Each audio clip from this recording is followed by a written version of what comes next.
বরিশালের বাকেরগঞ্জ উপজেলার চরাদি ইউনিয়নে স্থানীয়রা শনিবার ২রা মার্চ ২০০ পিচ ইয়াবা সহ ফরিদা বেগমকে আটক করেছে। সেই ইয়াবা বিক্রির সময় সিদ্দিকুর রহমানের ছেলে রইজকে হস্তান্তর করতে যাচ্ছিল। স্থানীয়রা এই ঘটনা দেখে পুলিশকে খবর দেয়। চরাদি পুলিশ ফাঁড়ির সাব ইন্সপেক্টর সেলিম রেজা ঘটনাস্থলে গিয়ে ফরিদা বেগমকে আটক করে থানায় পাঠান।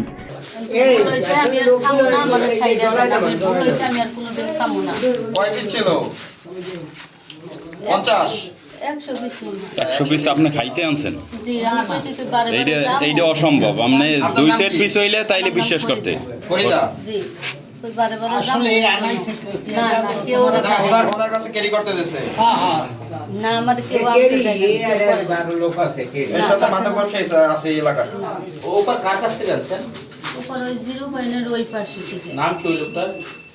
নামটা লোকটা জানি আপনাকে এমনি দিয়ে দিল না কি জানি নামটা জানি মোবাইল নাম্বার আছে আপনার কাছে না আপনি যোগাযোগ করছেন কিভাবে?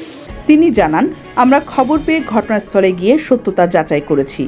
ইয়াবা পাওয়া গেছে, তাই আইন অনুযায়ী মামলা দায়ের করেছি। স্থানীয়রা বলছেন এই এলাকায় মাদক ব্যবসা চলছে, তবে ধরা পড়ায় মানুষ আতঙ্কিত।